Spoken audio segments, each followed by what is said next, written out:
চোখ রাখা হবে, আরেক পাল্লায় 500 বছরের তাহাজ্জুদ রাখা হবে। ওজন দেওয়ার পরে দেখা যাবে মুহূর্তের মধ্যে চোখের পাল্লা ভারী হয়ে গেছে। আল্লাহ বলেন এবার হিসাব বলে তুই জাহান্নামে যাবি, go to the hell fire, জাহান্নামে যা। কয় আল্লাহ মাফ চাই, দোয়াও চাই, জাহান্নামে আমি পড়তে পারবো না, মাফ করে দেন, আমি বুঝি নাই। আপনার দয়া রহমত ভালোবাসা ছাড়া কঠিন কালে কারো জান্নাতে ঢোকা সম্ভব নিয়ে জানলেন ছেলেটা অসুস্থ। বিষ্ণু ইসলাম ওই ইহুদির বাড়িতে চলে গেলেন ওই ছেলেটাকে দেখা করার জন্য, ভিজিট করার জন্য। সুবহানাল্লাহ পড়বেন না? গেলেন, যে দেখে ইহুদি ছেলেটা মুমূর্ষ, যান যান যায় যায় ভাব, বিছানায় পড়ে আছে, তার বাবা দাঁড়ানো। বিশ্বনবী তার মাথার পাশে বসলেন, মাথায় হাত বুলিয়ে দিলেন, আর ছেলেটাকে বললেন আসলিম, হে ইহুদি ছেলে, আসলিম, ইসলাম ধর্ম গ্রহণ করো। তো ছোট্ট ছেলে ভাবে আমরা ইহুদি, এখন ইসলাম ধর্ম গ্রহণ করলে আব্বা যদি বকা দেয়, ফানাযারা ইলা ওয়াজহি আবি, ছেলেটা তার। প্রিয় দর্শকবৃন্দ, আপনাদের সবাইকে জানাই আন্তরিক শুভেচ্ছা ও স্বাগত। আমরা সবাই জানি ইসলাম একটি পূর্ণাঙ্গ জীবন ব্যবস্থা। এই দিন আমাদেরকে শিখিয়েছে কিভাবে চলতে হবে, কিভাবে কথা বলতে হবে, কিভাবে মানুষকে ভালোবাসতে হবে, কিভাবে আল্লাহর সন্তুষ্ট হতে হবে। আজকের এই আলোচনার মাধ্যমে আমরা চেষ্টা করব কোরআন ও হাদিসের আলো থেকে কিছু শিক্ষা নেওয়ার, আমাদের ভুলগুলো সংশোধন করা এবং সত্যিকার অর্থে মুসলমান হিসেবে নিজেদের গড়ে তোলা। তাই অনুরোধ রইল, মনোযোগ দিয়ে শুনবেন এবং চিন্তা করবেন, আর যা শিখবেন তা নিজের জীবন এবং পরিবারের জীবনে বাস্তবায়ন। উপাস্যদেরকে ডাকে, দেবতাদেরকে ডাকে, তাদেরকে তোমরা গালি দিও না। ওই সমস্ত দেবতাদেরকে যদি তোমরা গালি দাও তাহলে তারা আল্লাহকে গালি দিবে, ঠিক কিনা বলেন? আমরা দেবতাদের গালি দিলে ওরা আল্লাহকে গালি দিবে। রব্বুল আলামিন বলেন খবরদার দেবতাদেরকে গালি দিও না, তাহলে ওরা তোমার রব আল্লাহরে গালি দেবে। প্রতিটি জাতির জন্য তাদের কাজকে আমি আল্লাহ সুশোভিত করে রেখেছি, তারা সবাই একদিন আমার কাছেই ফিরে আসবে। এরপর আমি রব্বুল আলামিন তাদের আমলনামা তাদেরকে জানিয়ে দেব। সুবহানাল্লাহ পড়ে। অন্য ধর্মের দেবতাদেরকে যে গালি দেওয়া যাবে না, এই আদেশটা কার? আরো জোরে বলুন, কার? গালি দিবেন কোন দেবতাকে? দিবেন? যদি দেন তাহলে ওরা আল্লাহরে গালি দিবে, তাহলে আল্লাহরে গালি খাওয়াইলো কে? আপনি, ঠিক কিনা বলেন? আমি আল্লাহকে গালি খাওয়ানোর কারণ হলাম, কারণ আমি যদি গালি না দিতাম ওরা আমার রবকে গালি দিত না। আওয়াজ করে বলেন ঠিক কিনা? তাহলে প্রিয় ভাইয়েরা, ইসলাম আমাদেরকে শিখায়, সূরাতুল আনআমের 108 নম্বর আয়াত থেকে আমরা বুঝলাম কোন ধর্মকে ছোট করা যাবে না।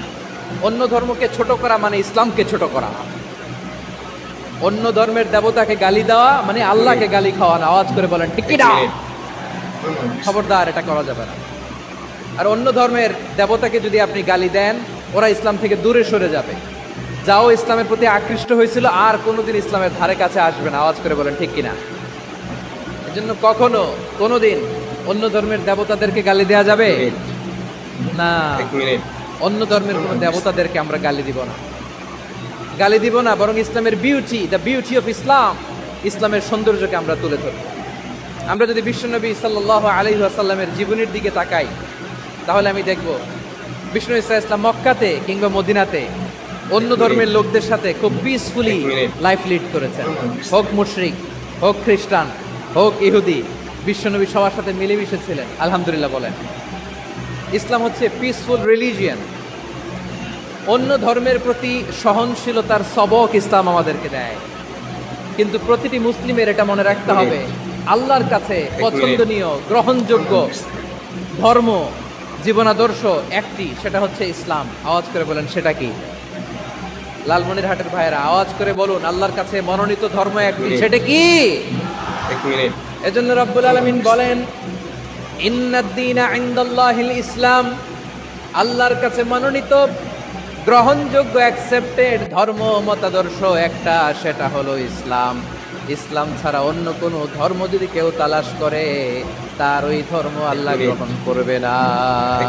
ওমাইয়াবতাগি গায়রাল ইসলামি দীনান ফালাই ইউকবালা মিন ওয়া হুয়া ফিল আখিরাতি মিনাল খাসিরিন।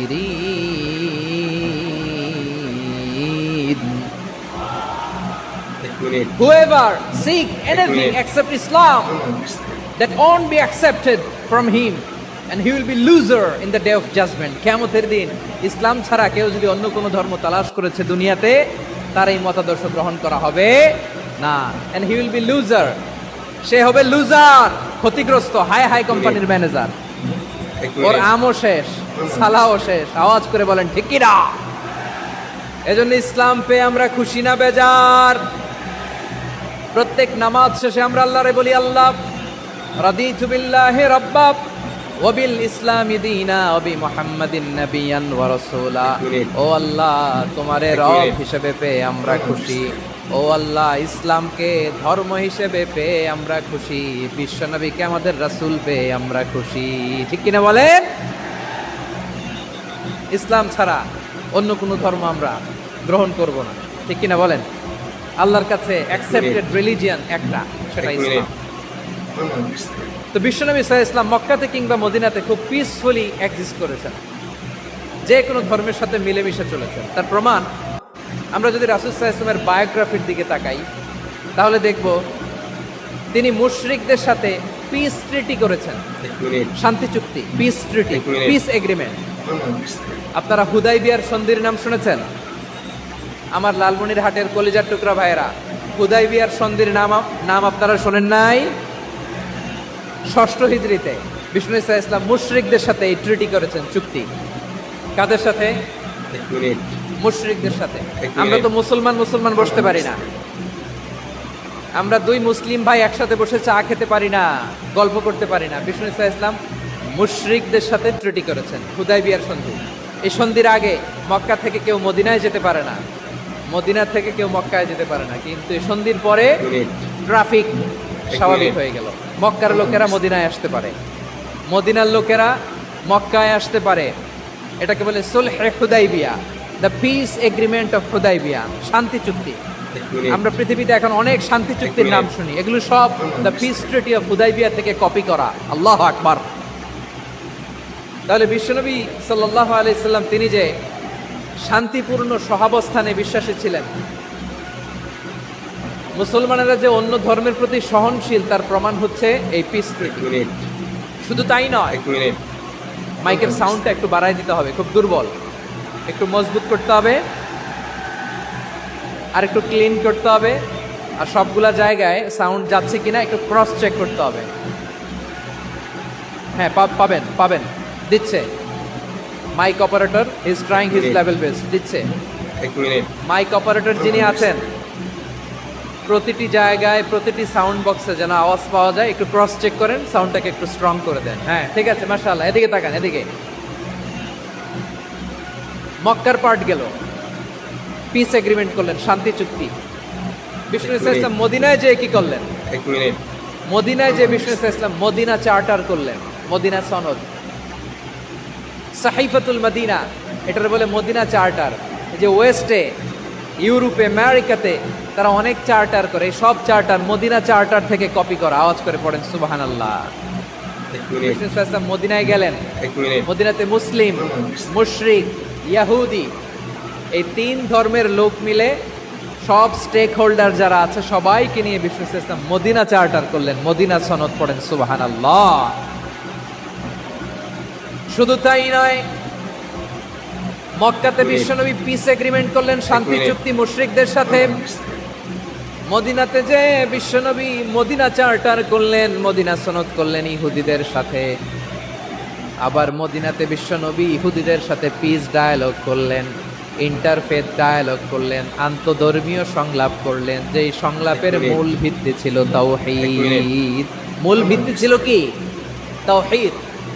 বিশ্বনবী ইহুদিদেরকে ডাকলেন, আহ্বান করলেন, কুল ইয়া আহলাল কিতাবি তাআলাউ ইলা কালিমাতিন সাওয়াইন বাইনানা ওয়া বাইনাকুম আল্লা না'বুদা ইল্লাল্লাহ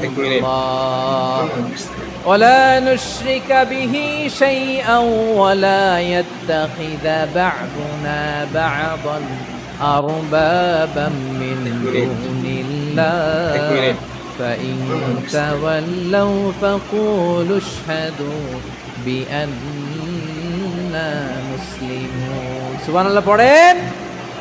বিশ্বনবী মদিনার ইহুদিদের ডেকে বললেন, ও ইহুদিরা, শোনো শোনো, আসো এমন একটা আদর্শের প্রশ্নে আমরা একত্রিত হই, যে আদর্শের প্রচার তোমাদের নবীরাও করেছে, আমিও করি।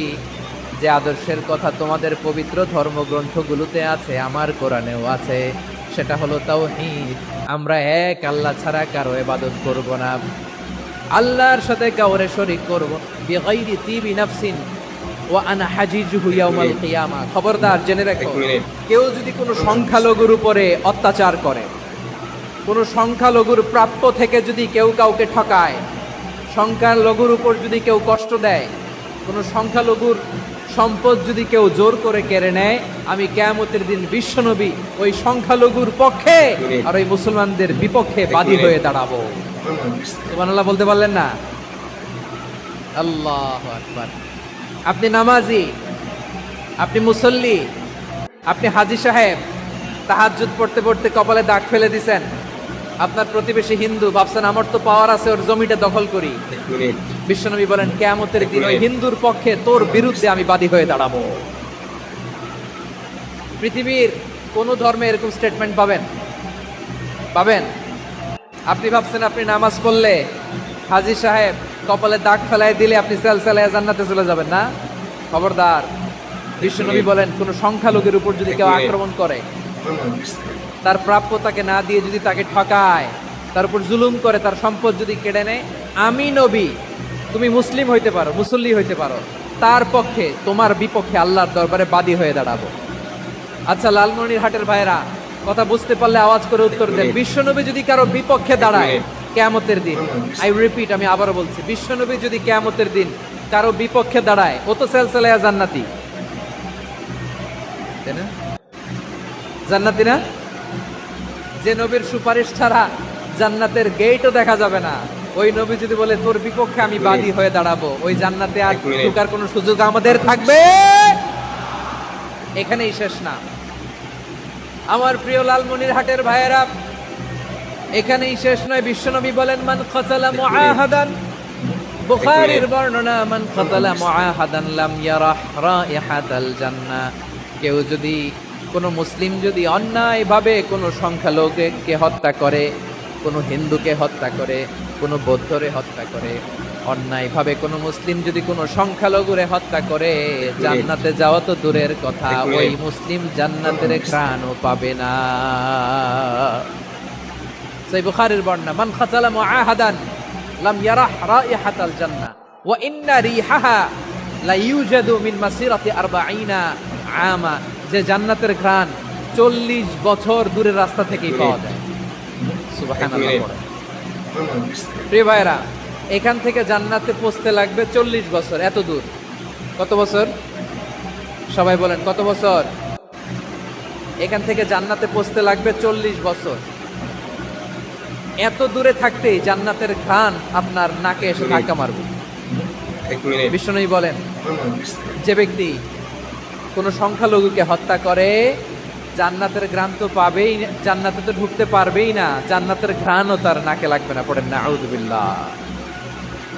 তাহলে সংখ্যালঘুদের ব্যাপারে ইসলামে অধিকার দেয়া আছে না নাই? লালমনিরহাটের ভাইয়ের আওয়াজ করে বলেন, আমার সংখ্যালঘু হিন্দু ভাইদের রাইটস, অধিকার আমাদের ইসলামে প্রোটেক্টেড আছে না নাই? এখানেই শেষ না। বিষ্ণু ইসলাম আপনার অমুসলিম প্রতিবেশীর সাথে ভালো আচরণ করতে বলেছে। আমাদের হয় না, এটা মুসলিম পাড়া, ওটা বৌদ্ধ পাড়া, হয় না? অনেক সময় হয় না, এটা আমাদের মুসলিম পাড়া, ওইটা হিন্দু পাড়া, এরকম আছে না নাই? লালমনিরহাটে নাই না? আছে? হিন্দু যদি আপনার প্রতিবেশী হয় কি করবেন? ওরে কষ্ট দিবেন নাকি? কেন, ও তো হিন্দু, ও তো আমার আল্লাহরে ডাকে না, ওরে কষ্ট দিলে যায় যাবে না? খবরদার। বিষ্ণু ইসলাম বলেন মান কানা ইউমিনু বিল্লাহ ওয়াল ইয়াউমিল আখির ফালিকরিম জারাহ। যে আল্লাহ বিশ্বাস করে আর আখিরাতে বিশ্বাস করে, সেজন্য প্রতিবেশীর সাথে ভালো আচরণ করে। সুবহানাল্লাহ। কলিজা জুড়ায় যায় না আমার নবীর কথাগুলো শুনলে? যে আল্লাহ বিশ্বাস করে, যে আখিরাতে বিশ্বাস করে, সেজন্য প্রতিবেশীর সাথে ভালো আচরণ করে। এখানে বলছে মুসলিম প্রতিবেশী বলছে, নামাজি প্রতিবেশী বলছে, আল্লাহওয়ালা প্রতিবেশী বলছে? প্রতিবেশী আস্তিক হোক নাস্তিক হোক, প্রতিবেশী মুমিন হোক মুশরিক হোক, প্রতিবেশী হইলেই তার সাথে ভালো আচরণের দরকার আছে না নাই?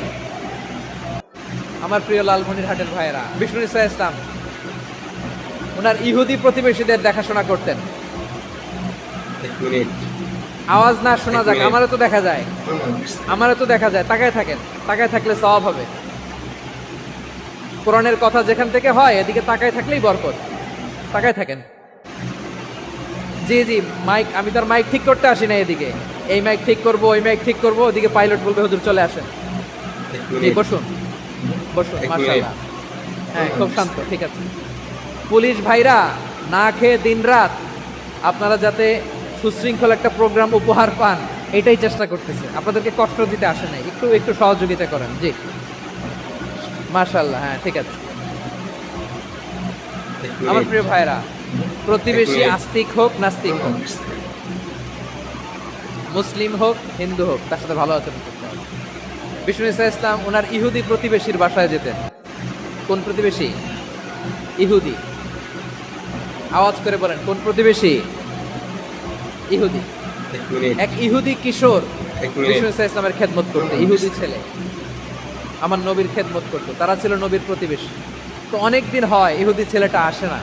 বিষ্ণুনবী খোঁজ নিলেন, ঘটনা কি? একটা ইহুদি ছেলে না আমার খেদমতে আসতো, ছেলেটা কই? খোঁজ নিয়ে জানলেন ছেলেটা অসুস্থ। বিষ্ণু ইসা ইসলাম ওই ইহুদির বাড়িতে চলে গেলেন ওই ছেলেটাকে দেখা করার জন্য, ভিজিট করার জন্য। সুবহানাল্লাহ পড়বেন না? গেলেন, যে দেখে ইহুদি ছেলেটা মুমূর্ষ, জান জান যায় যায় ভাব, বিছানায় পড়ে আছে, তার বাবা দাঁড়ানো। বিশ্বনবী তার মাথার পাশে বসলেন, মাথায় হাত বুলিয়ে দিলেন, আর ছেলেটাকে বললেন, আসলিম, হে ইহুদি ছেলে, আসলিম, ইসলাম ধর্ম গ্রহণ করো। তো ছোট্ট ছেলে ভাবে আমরা ইহুদি, এখন ইসলাম ধর্ম গ্রহণ করলে আব্বা যদি বকা দেয়, ফানাযারা ইলা ওয়াজহি আবি, ছেলেটা তার বাবার চেহারার দিকে তাকালো, দেখে আব্বা কি করে। আব্বা যদি বলে তাইলে ইসলাম ধর্ম গ্রহণ করে। ইহুদি ছেলেটা তার বাবার দিকে যখন তাকালো, ওর বাবা বলে, আতি আবুল কাসিম, আবুল কাসিম যা বলে তাই করো। আবুল কাসিম হচ্ছে বিষ্ণু ইসা ইসলামের একটা কুনিয়াত, উপনাম। আমার রাসূলের বড় ছেলের নাম ছিল কাসেম। যেমন দেখবেন আমাদের এলাকায় কারো ছেলের বড় ছেলের নাম যদি হয় আব্দুল্লাহ, এরা আব্দুল্লাহর বাপ বলে ডাকে। কারো বড় মেয়ের নাম যদি হয় ফাতেমা, এরা কি ডাকে? ফাতেমার বাপ বলে না? তো বিষ্ণু ইসা ইসলামের বড় ছেলের নাম ছিল কাসেম। ইহুদি বাবা বলল, আতি আবুল কাসেম, আবুল কাসেম যা বলে তাই শোনো, মানে মোহাম্মদ যা বলে তাই শোনো।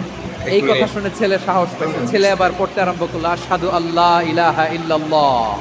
এই পৃথিবীতে আল্লাহর সবচেয়ে বেশি প্রশংসা করেছেন বিশ্বনবী মুহাম্মদ সাল্লাল্লাহু আলাইহি ওয়াসাল্লাম। আবার নিজেও প্রশংসিত, ওনার এক নাম আহমদ, মানে যিনি সবচেয়ে প্রশংসা করে, আবার মুহাম্মদ মানে নিজেও প্রশংসিত। জান্নাতীদেরকে নিয়ে বিশ্বনবী যখন কিয়ামতের দিন বিচার শেষে জান্নাতের দরজায় যে কড়া নাড়বে, ওই দিন বিশ্বনবীর হাতে একটা পতাকা থাকবে, ওই পতাকার মধ্যে ওই শব্দটা লেখা, সূরাতুল ফাতিহার প্রথম শব্দ যেটা। সূরাতুল ফাতিহার প্রথম শব্দ কি? আলহামদু। বিশ্বনবীর হাতের পতাকায় ওইটা লেখা থাকবে, লিওয়াউল হামদ, প্রশংসার পতাকা। সুবহানাল্লাহ পড়বেন না? তার মানে আমরা এই সিদ্ধান্তে উপনীত হলাম যে সব সময় প্রশংসা করতে হবে একজনের। তিনি কে? আল্লাহ বললেন আলহামদু আলহামদু লিল্লাহ, সব প্রশংসার মালিক হলেন আল্লাহ। কি সুন্দর নাম তার, কি মজার নাম, আলিফ লাম লাম হা, আলিফ লাম। সবাই বলেন আলিফ লাম লাম হা, আওয়াজ করে আলিফ লাম লাম হা। এটা কার নাম? আল্লাহর নামটা জপতে কেমন লাগে? হৃদয় থেকে এই গভীর রাতে আল্লাহর একটা ডাক দেন তো, বলেন আল্লাহ। প্রাণটা জুড়িয়ে আবারও আল্লাহরে ডাকেন, বলেন ইয়া আল্লাহ। নামটা মজা লাগে না? আল্লাহ বলেন হুয়াল আউয়াল ওয়াল আখির ওয়াল যাহির ওয়াল বাতিন, তিনি প্রথম, তিনি শেষ, তিনি প্রকাশ্য, তিনি গোপন। সুবহানাল্লাহ। তার মানে প্রথমে কে? শেষে কে?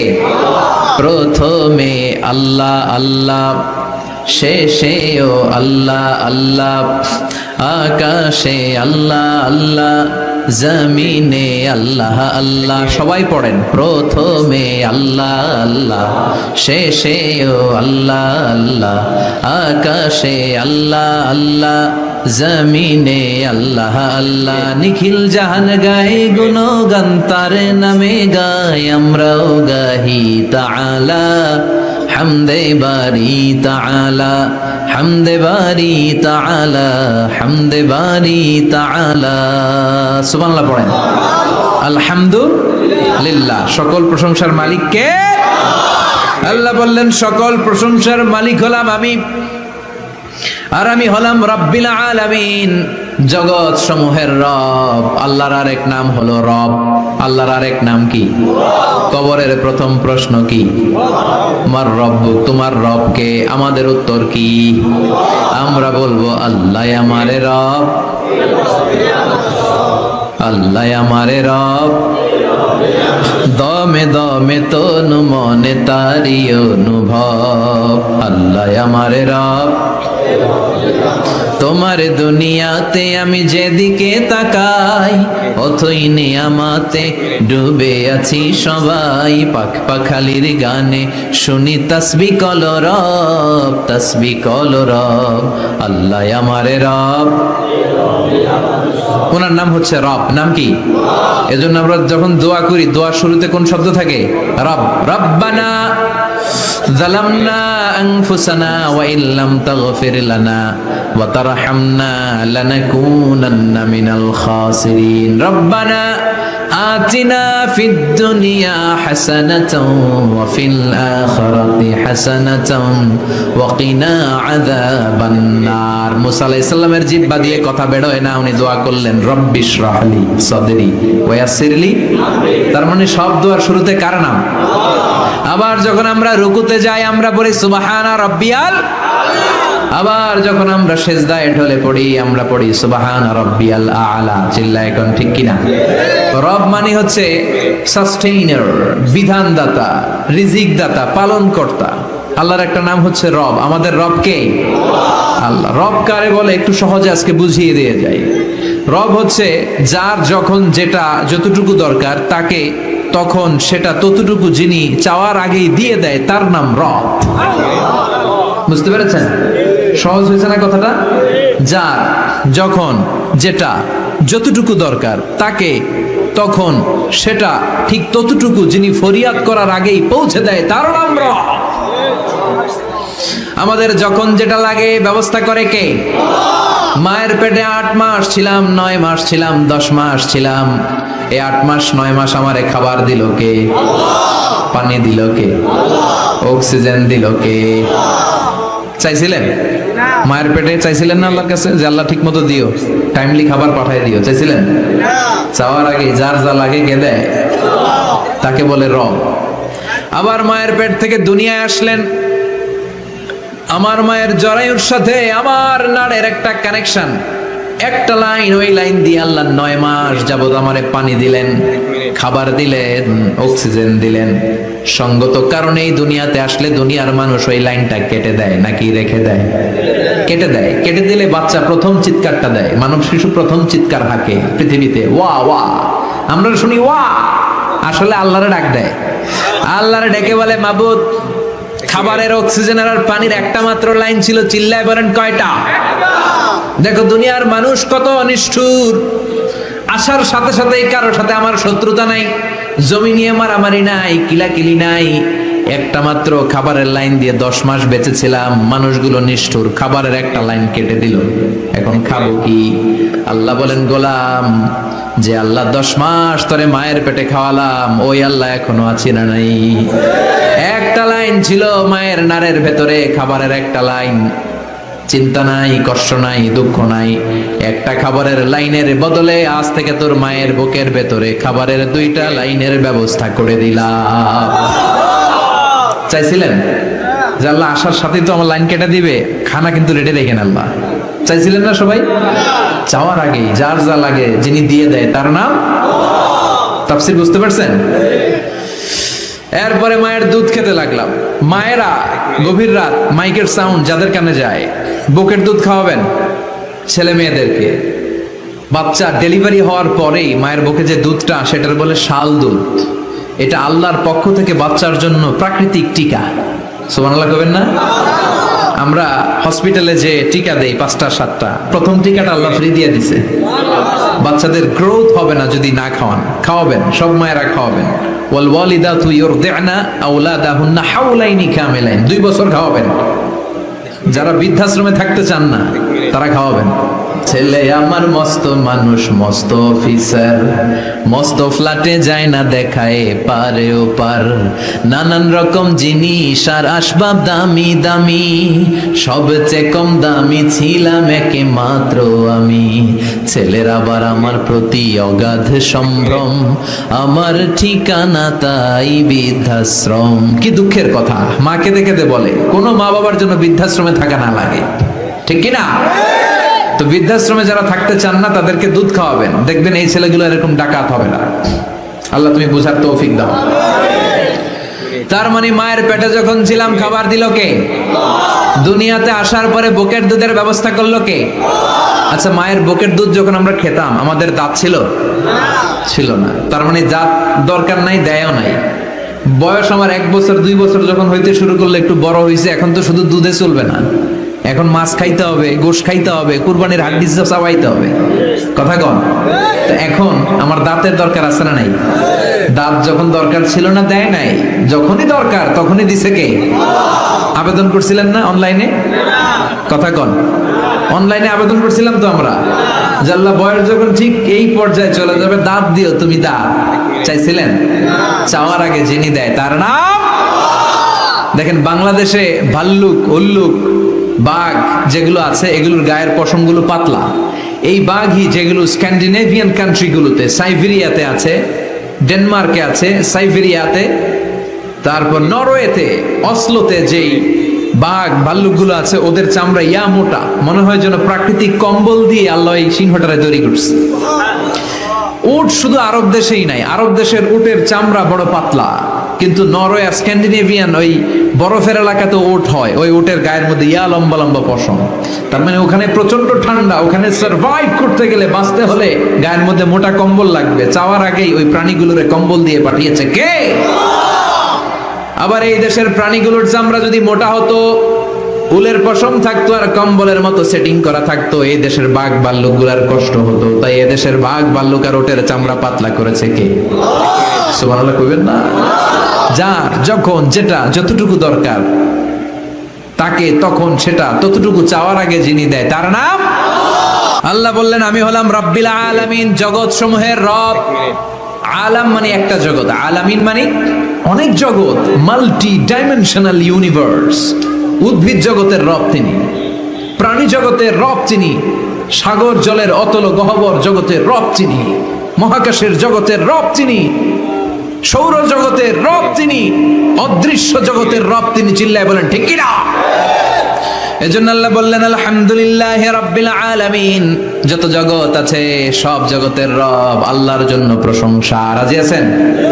আর রহমানির রহিম, তিনি দয়ার সাগর, তিনি দয়ালু, তিনি মায়াবী, তার মায়ার শেষ নাই, তার দয়ার শেষ নাই, তিনি দয়ার সাগর।